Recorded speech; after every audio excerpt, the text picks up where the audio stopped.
Maintenant, on va tout simplement voir la dernière partie de la mise en ligne de votre futur site web. Alors, une fois que vous aurez reçu votre mail, vous aurez dans ce mail un paragraphe où ce sera noté panneau de gestion cPanel.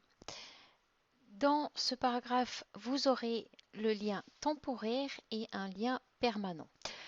Au départ, vous allez utiliser un lien temporaire. Pourquoi? Eh bien, tant que la propagation de vos DNS n'est pas terminée, il vous faudra utiliser le lien temporaire. Puis par la suite, vous prendrez le lien permanent. Une fois que vous cliquez sur votre lien dans votre mail, eh bien, vous arrivez sur la première page de votre cPanel. Vous allez vous connecter avec les identifiants fournis dans le mail. Et une fois connecté, vous arrivez directement sur votre cPanel, tout simplement. Arrivé ici, eh bien, vous allez aller tout simplement dans la section domaine, comme ceci, ici. Vous allez sélectionner domaine supplémentaire.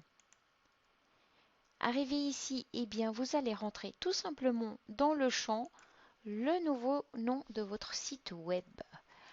Voilà.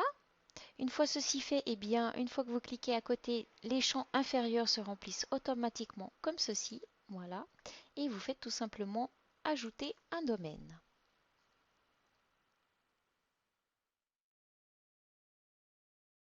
Voilà.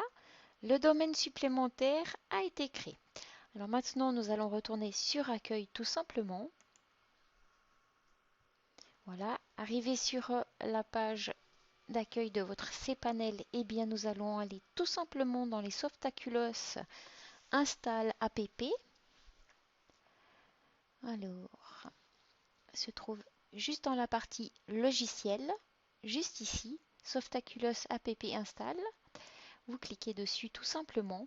Arrivé ici, et bien tout simplement, vous allez cliquer sur l'onglet WordPress. Voilà, ici vous allez cliquer sur Installation. Ici vous allez sélectionner HTTP. Là vous allez sélectionner votre nom de domaine. En général, il est déjà par défaut chez vous. Moi, j'ai dû le sélectionner parce que j'en ai déjà plusieurs. Si j'ai choisi HTTP au lieu de choisir HTTP www, eh bien tout simplement que c'est plus facile de taper dans la barre de recherche d'Internet directement le nom du domaine sans le www. Voilà pourquoi je ne mets pas le www. Dans la troisième case, dans le dossier, ici vous ne mettez absolument rien du tout.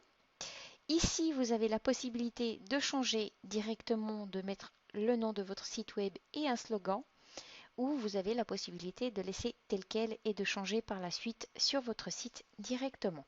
Moi, je vais changer de suite.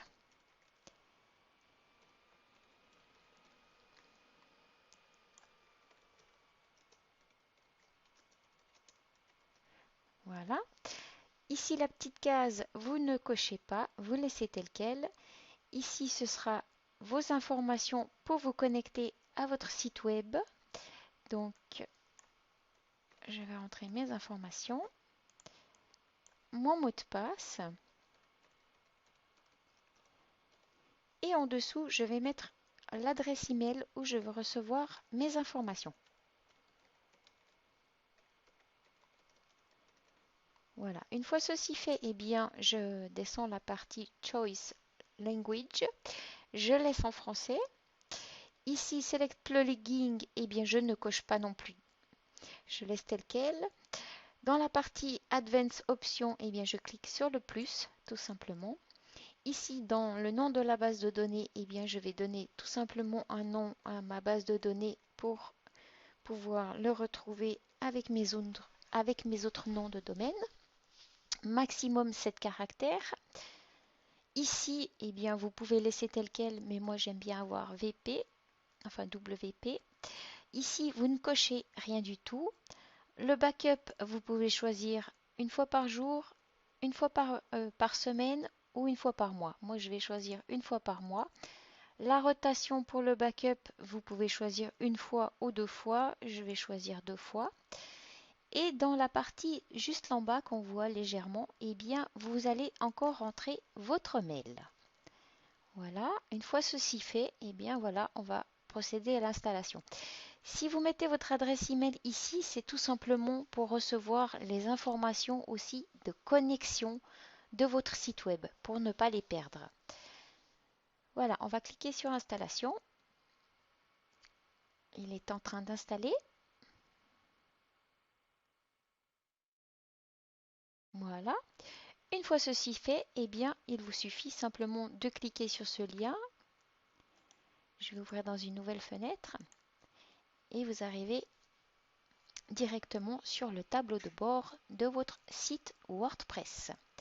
Voilà. Si vous désirez les liens de One-on-One et EX2 Hosting, l'hébergeur, il se trouve juste en dessous de la vidéo. Sinon, j'espère que cette vidéo vous aura été utile. À la prochaine!